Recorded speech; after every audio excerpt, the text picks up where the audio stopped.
Hey dreamers, just like Janae, I am back up on my boo with some oxtail burritos. I got the idea from Twitter and I knew I had to try it for you guys, so let's get right into it.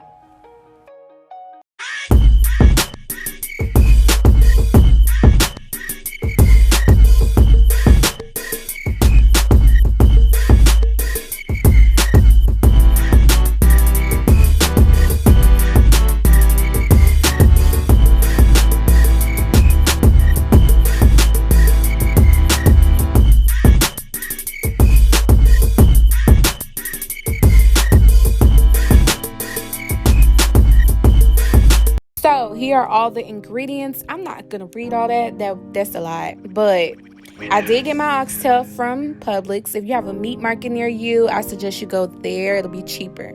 So I have 2.5 pounds of oxtail. Then I made a little mixture of vegetables. Listen, by now, if you're not cooking using onions and green bell peppers and red bell peppers, then I don't know what you're doing. You're not cooking. Just stop. Just stop right there. Don't go any further. I'll use minced garlic. I don't think I showed it in the videos, but I did. So you go ahead and you put that and you make sure it gets around all the oxtail. Then you grab your green seasoning. I believe I have 2 tablespoons of green seasoning, and I have the recipe of that in my channel as well.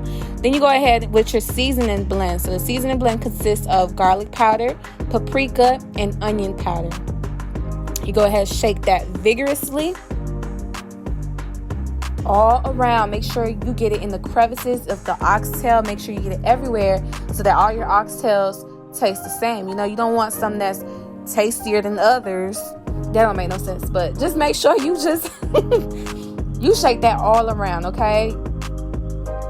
So now we're going to get some ketchup, and I have all the measurements in the beginning, so when you see the ingredients card, make sure you take notes.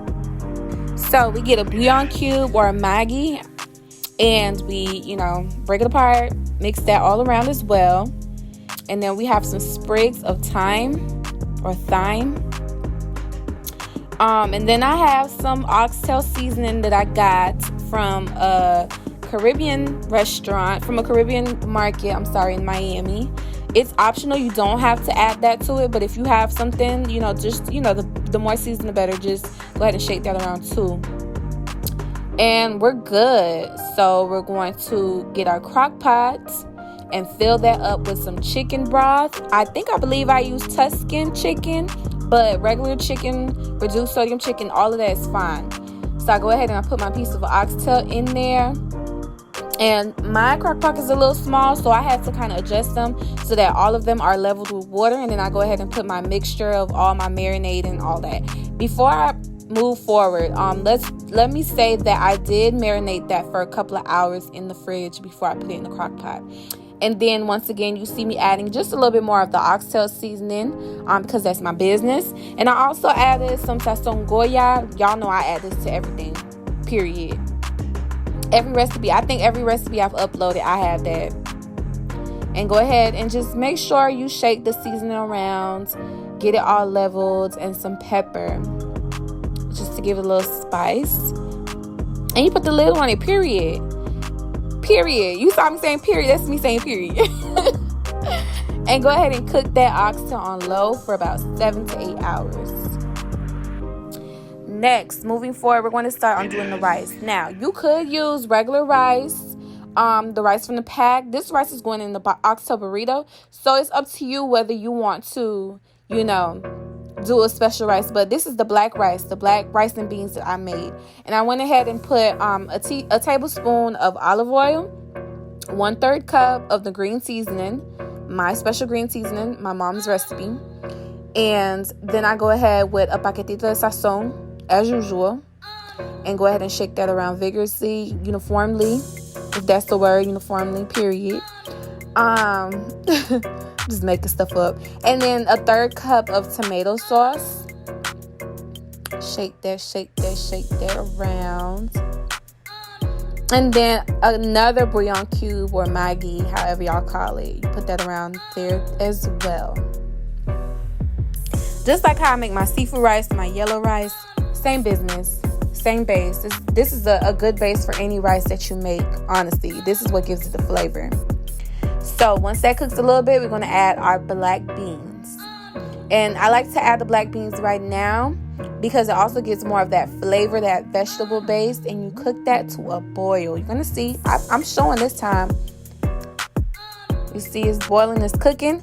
All right, once it's cooking, you add a chicken broth, and I believe this is reduced sodium, so it won't be too salty. You don't want no salty rice. You go and you add that as well. Like I said, same business, just like I make any other rice.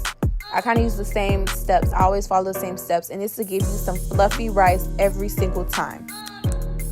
Now it starts to boil, and that's when you know, yeah, it's time to add the rice. So I always add parboiled rice, and I use 2 cups of parboiled rice. You don't have to make so much because it's going inside the burrito, and you're going to have leftovers depending on how many burritos you make. Excuse my throat. But yeah, another transition card. Once the broth is less visible, you go ahead and you cover it up, and voila, this is your rice, baby girl, honey. This is your rice. Fluffy, as you can tell, delicious. Let's go ahead and make the burrito. So I'm cutting up some tomatoes. You can use whatever toppings you want, basically. There goes my oxtail meat that I've pulled apart. It was falling off the bone, y'all.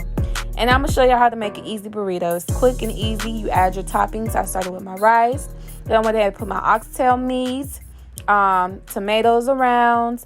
I wanted some sour cream, some guac, and some cheese. Boom. And let's, fold that over. Period. And then, of course, I was trying to be Chipotle around here. You cut that in half so it's easier to eat. And boom, period. You done.